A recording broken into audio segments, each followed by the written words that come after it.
Okay. Again, if anybody has something to say that they are willing to have everybody else here, feel free to chime in. If the time is getting late and I see that we're not going to make it through, I might just have to mute everybody. All right, so want to welcome everybody to the BBJ Kolal's annual pre-Pesach preparation class. It sure beats the post-Pesach preparation class. But we're going to go through, again, as we do every year, the halachos of what needs to be done when preparing the house for Pesach. And there are going to be a couple of things this year that perhaps we can be more lenient with than we have been in other years, considering the circumstances that are going on. We'll talk about that as we go through. I want to thank everybody for joining. I think that the fact that we have so many people who are willing to take the time to take part in this and to be involved in as much of a public Torah learning as possible right now. I think that's a very strong show to Hashem that this is what we really want. We want to be able to learn together. We want to be able to interact on when it comes to matters of holiness and studying of Torah. And this should be a merit for not only us, but a merit for everyone who is in need of help and those who are in need of protection. As we know, Hashem can certainly and does certainly do all of that. If I could ask everybody who's on the line to please mute. Like anybody's really doing that, right? Okay. All right, are we here? I'm here. Okay. Would you mind muting, please? That would be helpful. There we are. Okay.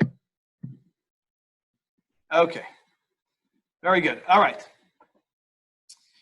Okay, so let's get back to it. So again, as I was saying, I hope that everybody is well. I hope everybody stays well. And this class, as well as all the other classes going on around the world via all sorts of different venues and mediums, especially through Zoom. Again, these should all be a merit for us and for those who are in need of healing, for those who are in need of protection. All of that we understand comes from Hashem, just like the virus itself. And therefore we are gathering together to learn, and this should be a merit for all of us. Okay, so just by way of introduction, Rav Chaim Pinchas Scheinberg, Zechrona Livracha, wrote, or he didn't write it, but his students put together a little one-page Hilchos Pesach, just the laws of preparing for Pesach and Koshering the kitchen. And he starts off with a very interesting introduction, and I think it is really important that everybody hear this. And this introduction, I'll actually just read it straight from here because he says it better than I would, so I will read it directly. Rav Chaim Pinchas Scheinberg. He says, in former times, wealthy people who had large houses also had many servants who did their every bidding, while poor people who could not afford servants lived in small homes with 1 or 2 rooms.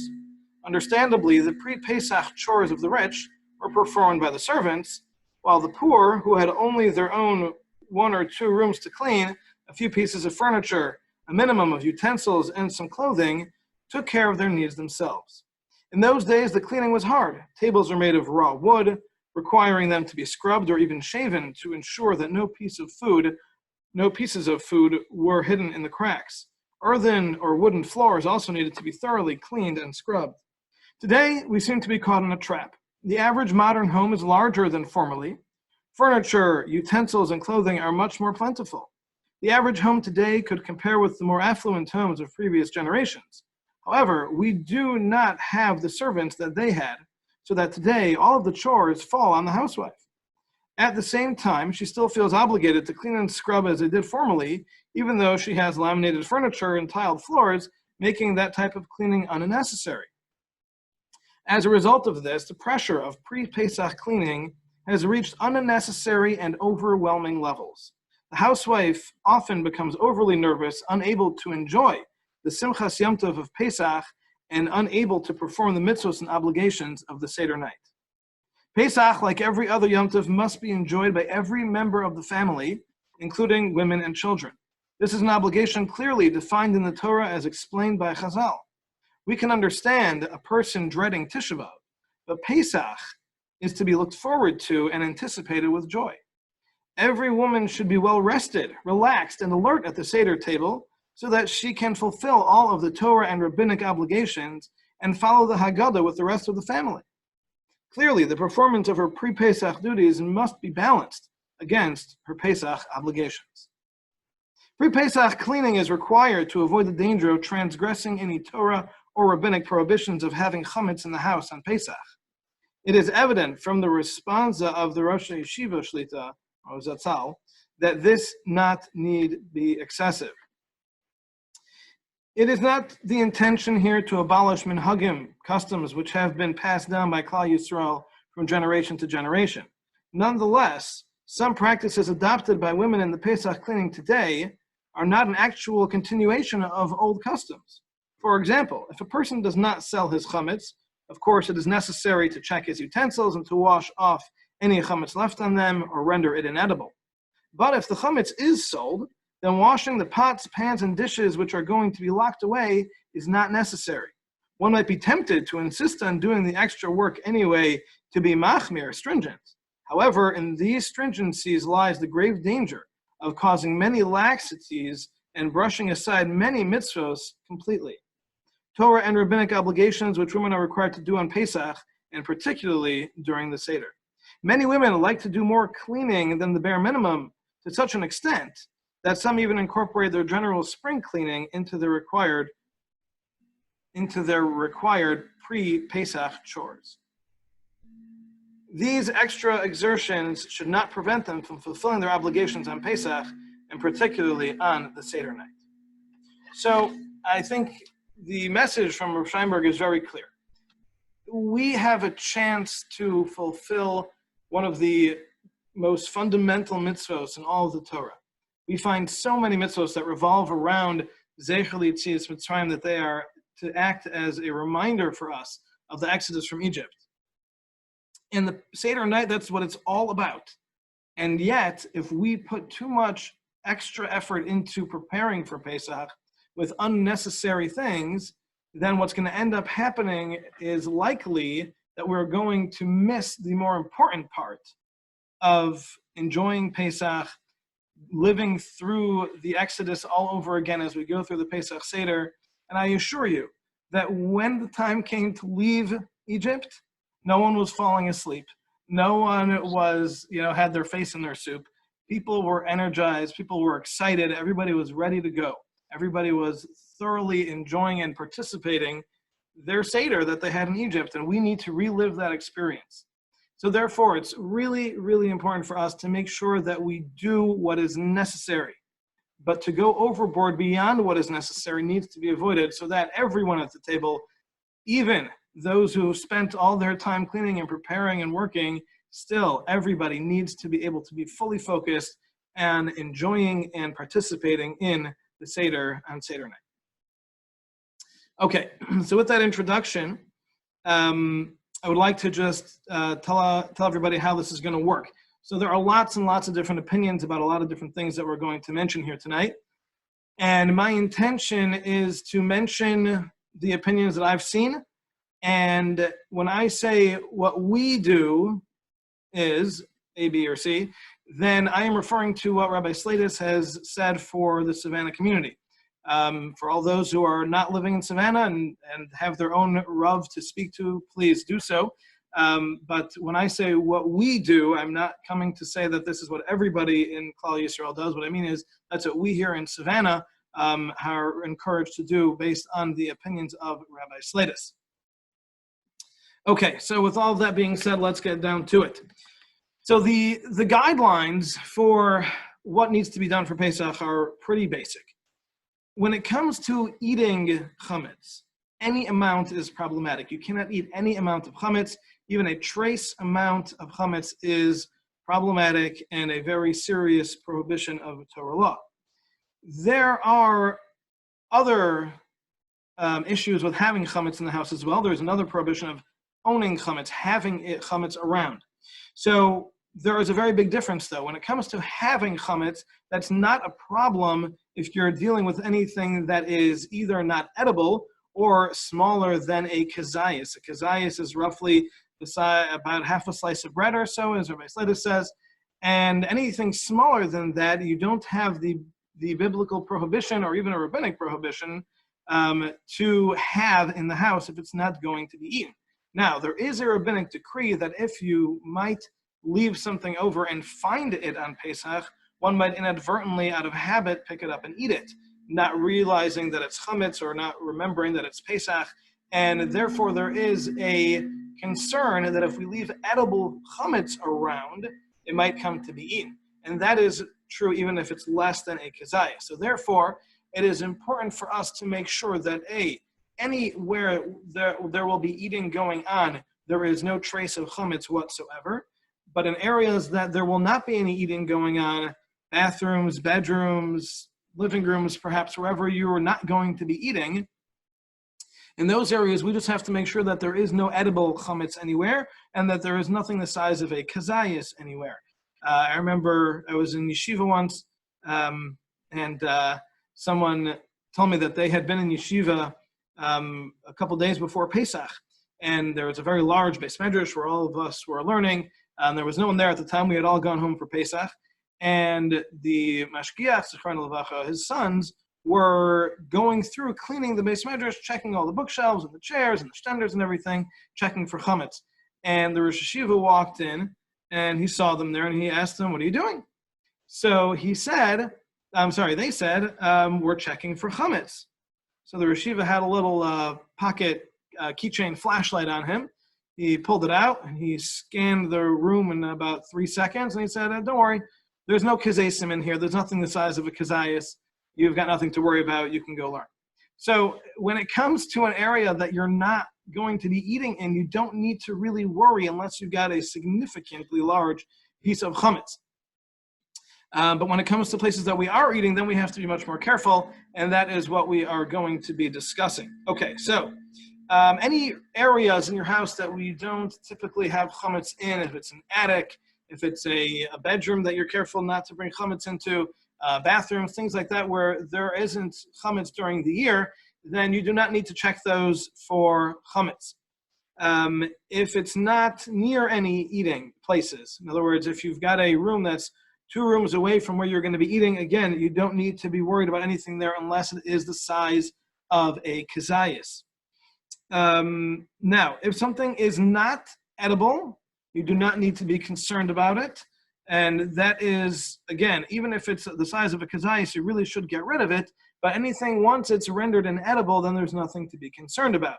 So therefore, when it comes to anything that has been sprayed with any kind of cleaner, whether it's a floor cleaner or a home cleaner, whatever kind of chemical you're going to be using, that will certainly render things inedible, and you will no longer need to be concerned with them.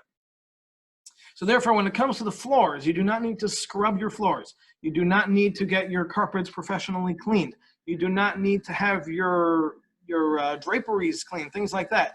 All you need to do is vacuum, sweep, mop, obviously each in the appropriate places. You don't want to be mopping your carpets. But once you've vacuumed and you've swept and you've mopped, you don't need to worry about anything after that. Even if there are still crumbs, you do not need to worry about them. They are no longer edible. There is no concern that someone's going to pick them up and eat them, and therefore you have nothing to worry about. This is true even in the kitchen and dining areas where you're going to be eating. That is still all you need to do. When it comes to toys, so if there is a concern that toys are going to be put into the mouths of children, then you want to make sure that they are cleaned from anything edible. If you're not concerned about that, then again, just make sure there is nothing edible in there mixed in with the toys. Any toys you're not interested in cleaning or avoiding finding chametz in them, just lock them up and sell them with the rest of the chametz, and you've got nothing to worry about. Okay, when it comes to clothing, so any clothing that's been washed and has come back from the cleaners or anything like that is fine. No further checking needs to be done. You don't really need to worry about the cuffs of pants and the bottom of pockets and crumbs and things like that, unless it's stuff that you're going to be wearing on Pesach. So the things that you're not going to be wearing on Pesach, you don't need to worry about at all. And the things you are going to be wearing on Pesach, just make sure there's nothing in the pockets like crumbs that might end up, you might put a tissue in there and then pull it out, and then it might get some crumbs on it, etc. So just be aware of that. But other than that, anything that's been washed or dry cleaned is totally fine. Okay, so that takes care of the rest of the house. As far as toiletries, most of them are fine. Most of them are fine to be even used on Pesach. Please check your guides, whatever your guide you're going to use, as far as all the toiletries are concerned. Okay, so now let's go into, unless anybody has any questions, we'll go into the kitchen. Any questions? Okay, all right, so let's go into the kitchen. So the oven is the first thing that we'll talk about. The ovens come typically in a couple of different types. You have self-cleaning, then you have the non-self-cleaning, then you have ones that have alternate kinds of cleaning. Steam clean, aqua lift, continuous clean thing. These are all different methods of less severe temperature cleanings of your oven. Now those, because they use less severe temperatures, are not going to count for koshering, and therefore they should not be relied upon for koshering your oven, and you will have to consider them like a non-self-cleaning oven, which we will describe the process through which you can kosher those. So for a self-cleaning oven, it's pretty simple. You just make sure you clean the door and the gasket area, because those don't typically get very clean, even with the self-cleaning oven. Clean those out. Be careful. Some things are sensitive to abrasive cleaners, but just clean all of that out. Use some sort of spray that will render anything there inedible, and then run the self-clean cycle with the racks in your oven, and that will take care of your oven once that cycle is done. Nothing else needs to be done. You do not need to wait 24 hours before doing that. You can do that right after you've used it for chametz. That is not a problem. Now, if you are going to be using a non-self-cleaning oven, you've got a regular non-self-cleaning oven, so then the process is a little bit different because you obviously don't have a self-clean. So what you need to do is wait 24 hours from when it was used last, but first clean it well, clean it with Easy Off or some sort of other caustic spray. Get the best that you can do on there, get everything out of there as much as possible. Discoloration is not a concern. And once you've sprayed everything and you've cleaned it out to the best of your ability, then you should close it and run it at the highest temperature for either 1 hour or 2, or basically this says 1 is enough, and that will kosher your oven and the racks. Now, there are those who say that if you have used your racks for actual chametz contact, meaning you've toasted buns on your racks, or you've baked bread directly on the rack without a pan or something like that, then those racks will not be koshered through the non-self-cleaning oven. Those racks are going to be problematic, and according to most, they'll have to be covered in foil. But if you do not do that, or you have a self-cleaning oven, then there's nothing to worry about. Now, if you do find that there is still residue after doing the 1 or 2 hours on the highest heat in your non-self-cleaning oven, you should try a second time. And if after the second time it still doesn't come off, then you certainly do not need to worry about it. At that point, there are no more concerns. Okay. Now, there is an opinion that says that because the door doesn't really get cleaned with the self-clean or through the heating of the oven as well as the rest of the oven does, it should be covered from the inside, although most opinions do not say that. We do not do that, but there are those who will cover the window of the oven. Okay, now when it comes to the knobs and dials for your oven, or the panel, whatever kind of oven you have, those should be cleaned very well, again, using a spray cleaner. And this is all you need to do, although there are those who say that they should be covered, but we do not. Okay, next, stovetops. So the stovetops are a little bit more difficult because they don't clean themselves. So you certainly have to clean the rest of the stovetop other than the burners very well. And this applies to all kinds of stovetops, whether it's gas or electric, glass top, whatever it is. You've got to clean the area between the burners very well. The flat surface, your enameled surface, or glass surface of your oven, all of that needs to be scrubbed and gotten as clean as possible. Again, discoloration is not an issue. Something that you can't feel is not an issue. And just do the best you can as far as that is concerned. Now, all of that really needs to be covered because it cannot be kashered. Because when we turn on our stovetop, the only part that's getting hot is the area of the burners themselves. The parts in between the burners is not or are not getting hot, and therefore those need to be covered. So the best thing to do is to clean off the rest of the flat surface of your stovetop and cover that with heavy-duty foil, or put a trivet down in between, something like that. And this way you will avoid putting anything down on that surface because it has not been kashered. Now, as far as the burners themselves go, so it depends what kind of oven you've got.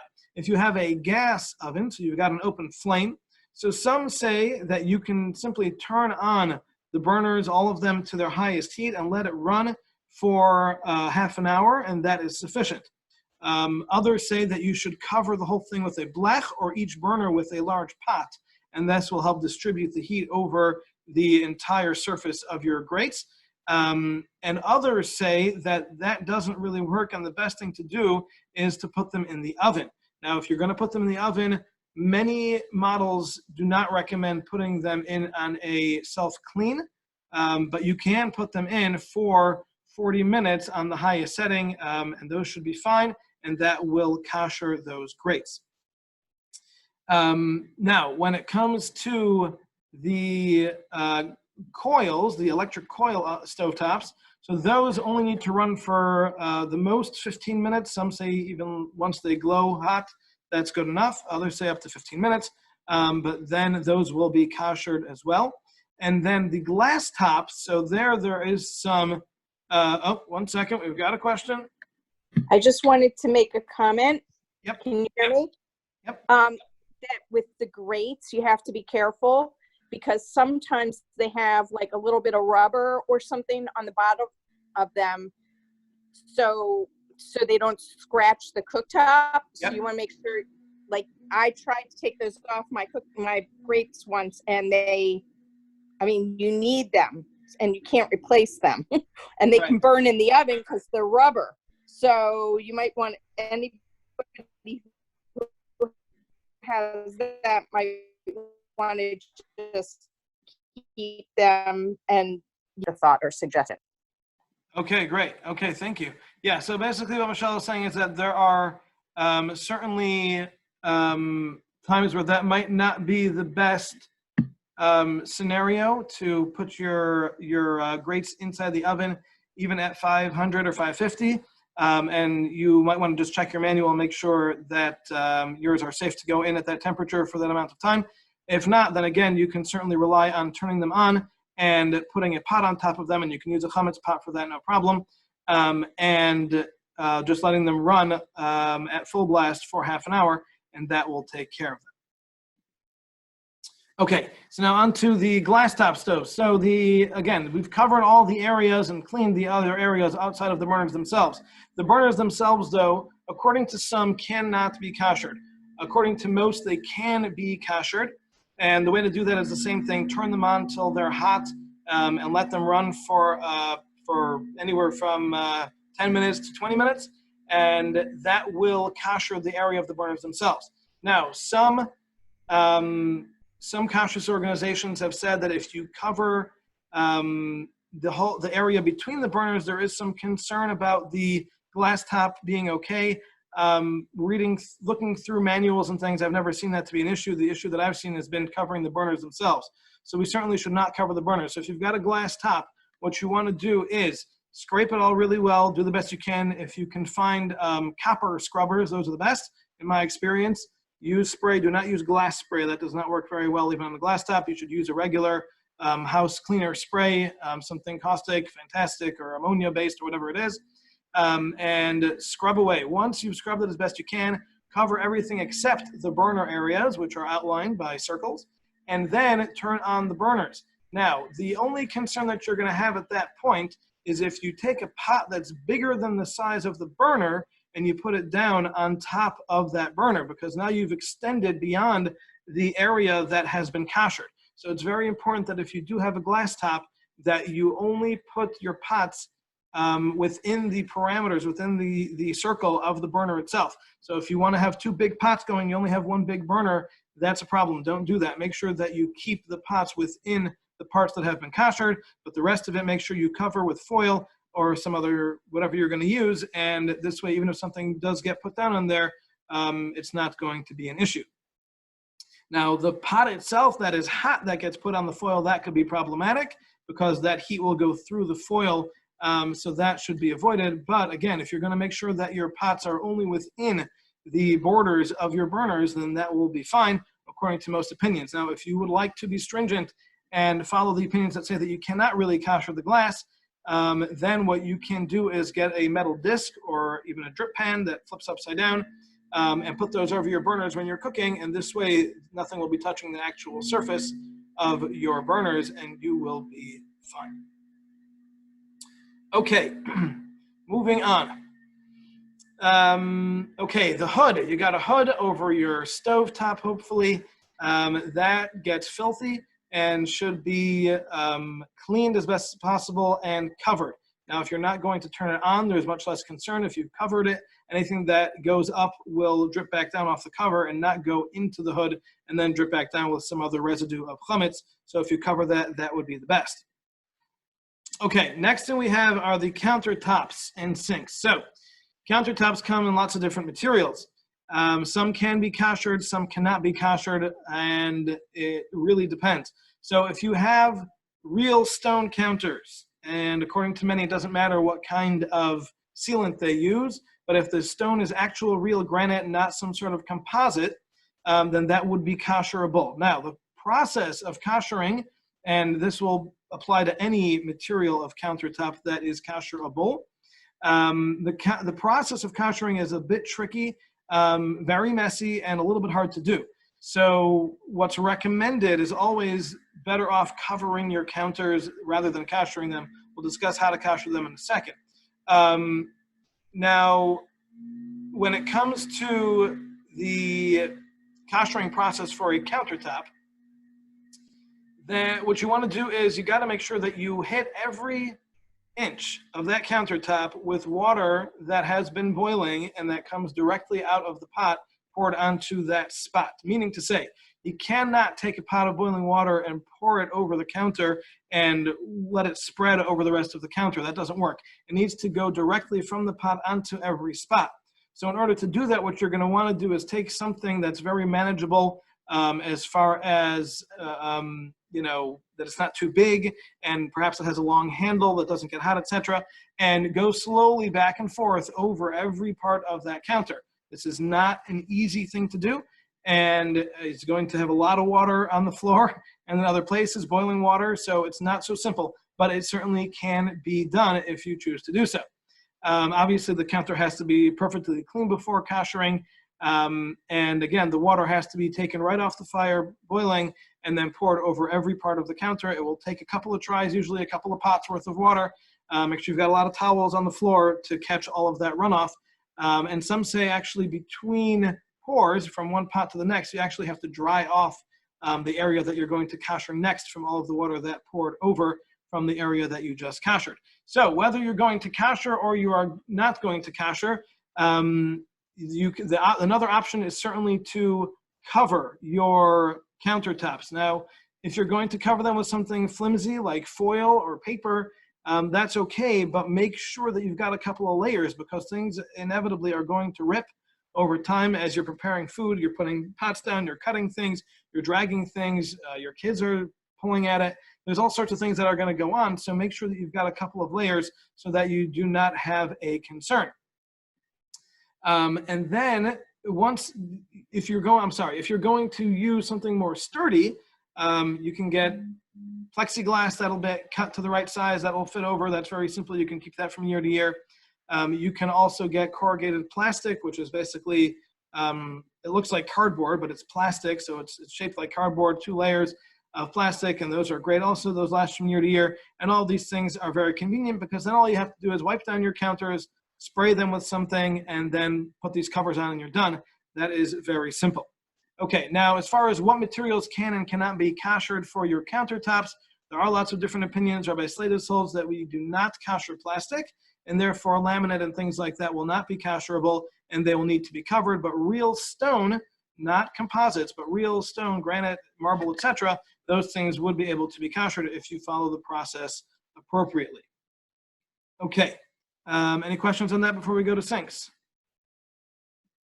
No, okay. So now the sinks. If they're made of porcelain, then you're out of luck. Those cannot be kashered. If you're stuck with that, then what you should do is line the sink entirely with something fairly sturdy. If you got contact paper, a couple layers of heavy-duty foil, things like that. And then get a bin that you will put in. Make sure there's a little drain on the bottom of the bin, just to make it easier. And then you can wash in there.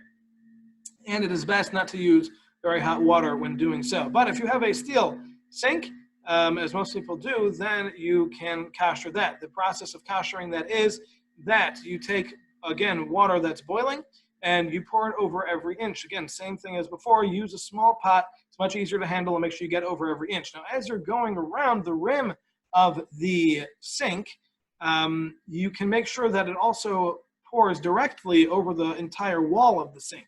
If the pour is a little bit wider than an inch or two, then you will certainly be able to get the entire side of the wall of your sink as you're doing that, and that will allow you to kasher the walls while you kasher the rim of your sink.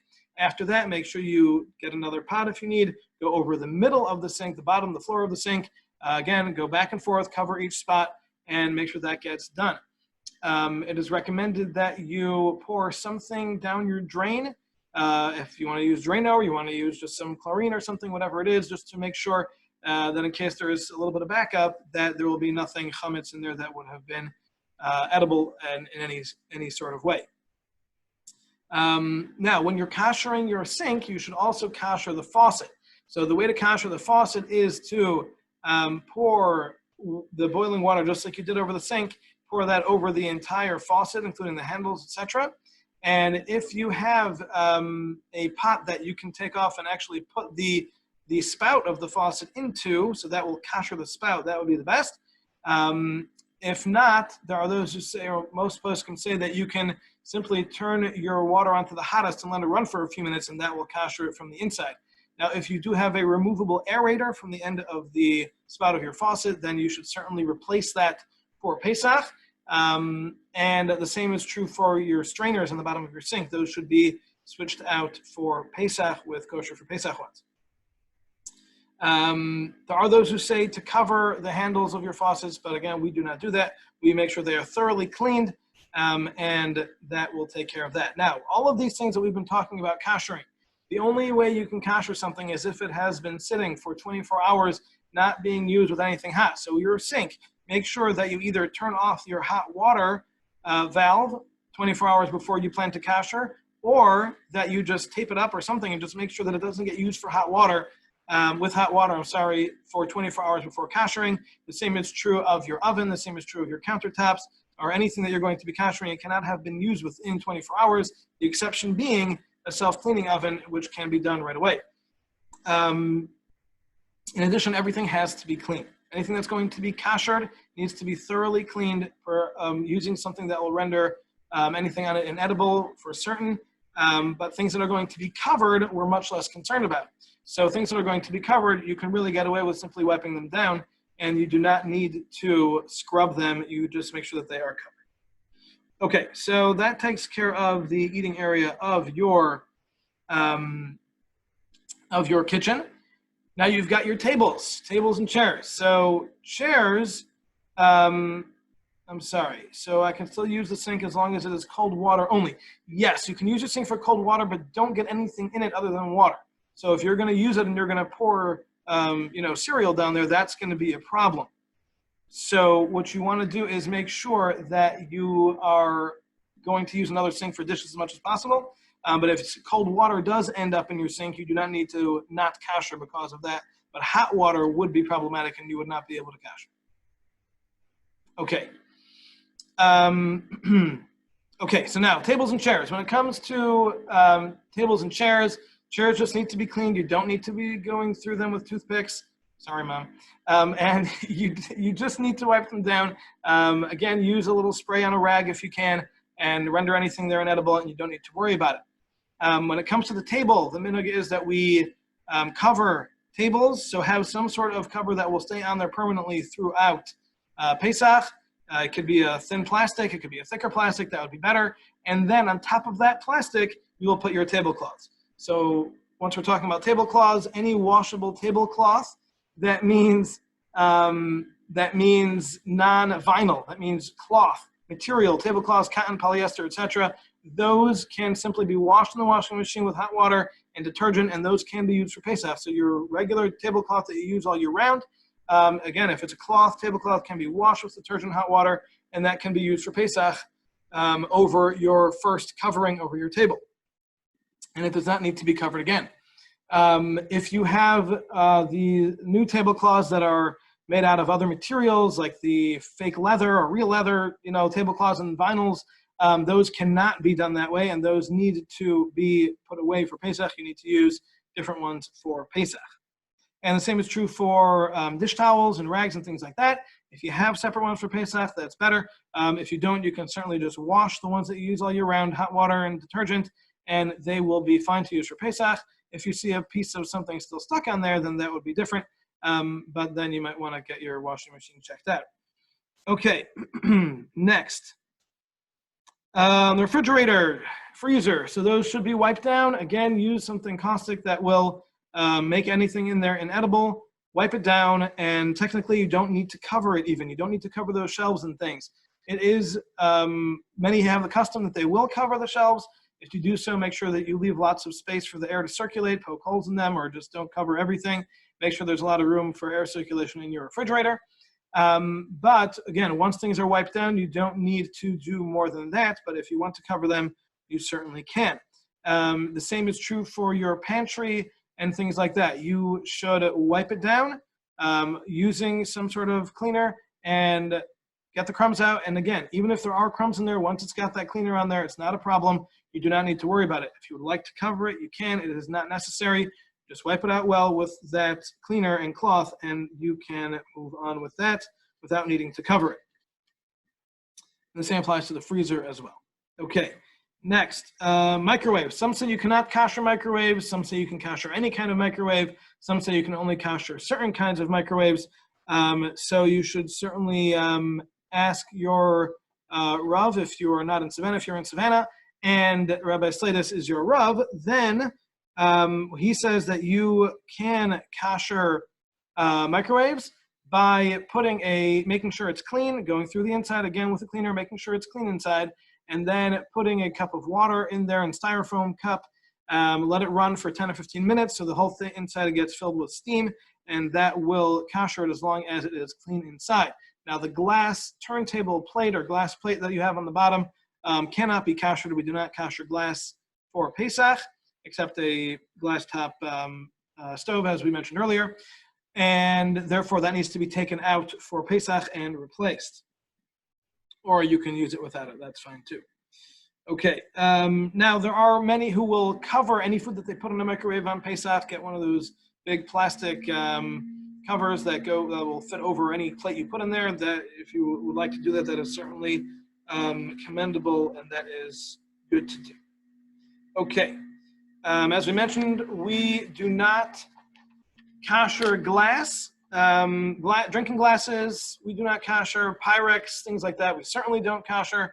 Corel, all of that stuff would not be kosherable. Will styrofoam melt in the microwave for that long? No, it should not. As long as there's water in there, it should be fine. The water will boil out to a degree, but no, it should be fine. Okay.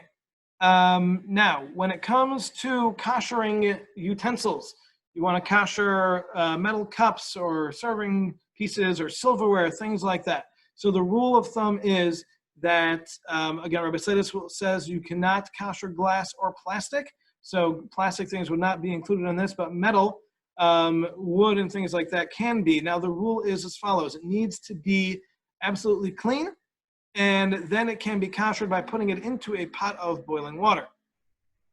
Now when it comes to the pot of boiling water, there are those who say that the pot of boiling water that you're using for any koshering your counters, your sinks, or things that you're putting into that water.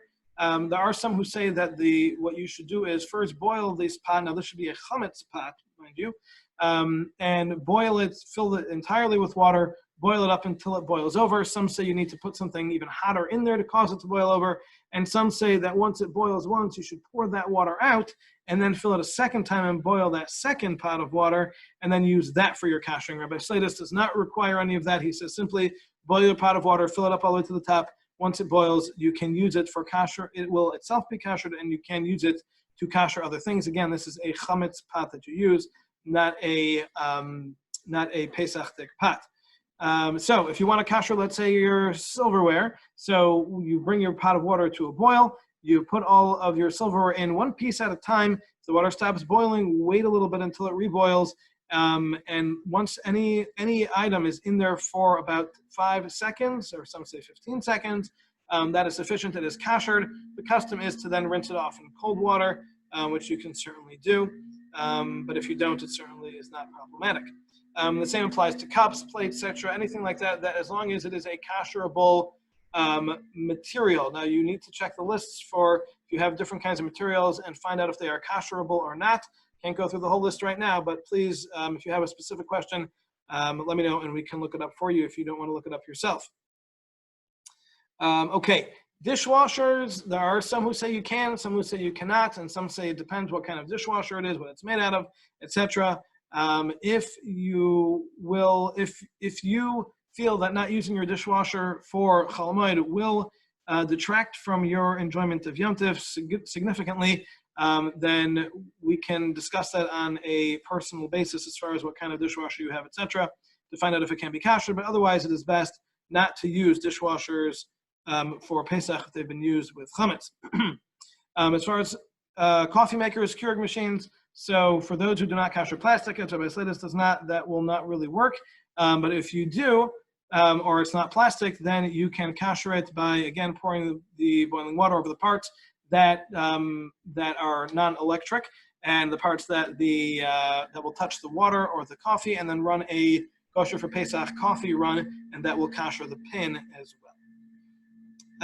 Okay, things that are used for baking, we do not kasher pans, baking pans, things like that. We do not kasher them at all. It's very complicated.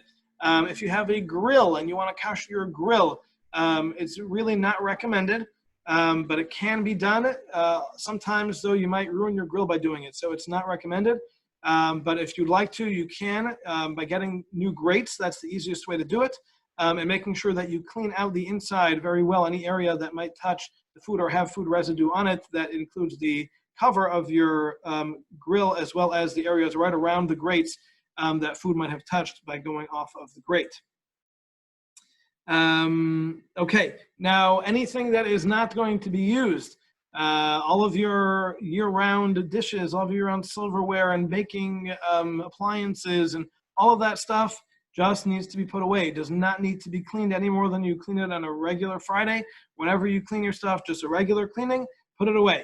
Anything that is left on there is not an issue whatsoever, will be sold with the chametz.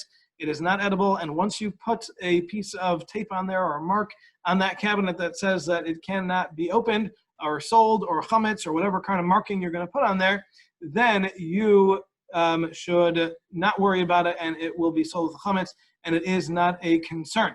Now, if you've got all sorts of things that you need to be able to use for Pesach and you need to kasher them, make sure you give yourself a lot of time. These things, this is not a quick process. Make sure you give yourself enough time for that.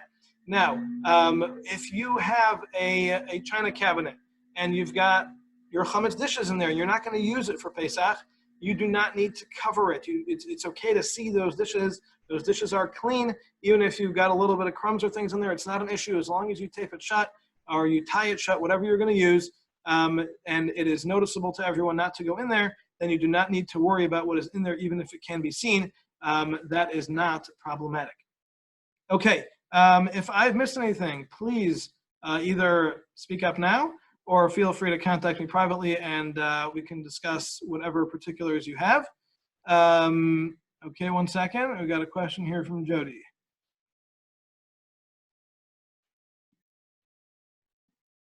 Okay, so the question is, how much time do you need to leave for it? Well, that depends how much time in your day you've got to dedicate to this. So basically, if you're going to be koshering your counters, that's going to take a long time because you're going to have to boil a lot of pots of water, and that's going to take time. And then you're going to have to clean up after each one.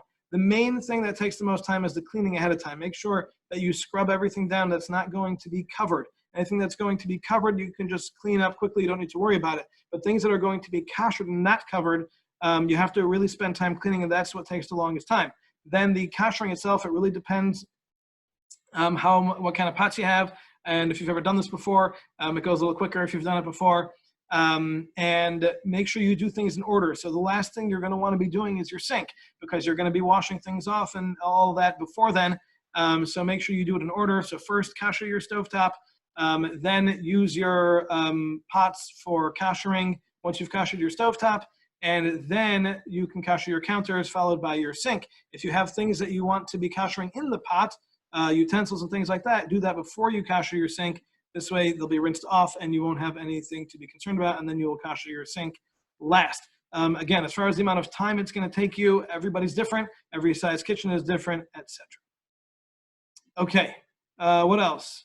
What about garbage disposal? Okay, garbage disposal. So again, we said the best thing to do is to pour something down there that'll make anything in there inedible, and then you don't need to worry about it. You could use Drano. You could even just pour some, take your Fantastic bottle and pour some out in there, and that will be fine, and just run it once, and this way it'll be done. Slow down here. Can you use a hand steamer to do counters? The steamers, typically not. They don't typically get hot enough. There are certain brands that do. I do not have the list in front of me. You can look them up, but most of them, your average one that is used for steaming clothing, does not get hot enough to kosher your counter. Can you kosher a glass top plata? I don't know. I haven't seen anybody talk about this. Someone asked me that a couple days ago. I've been looking around for it. I haven't seen anybody talk about it. I don't know. I will do my best to find out. All right, what else? Anybody else?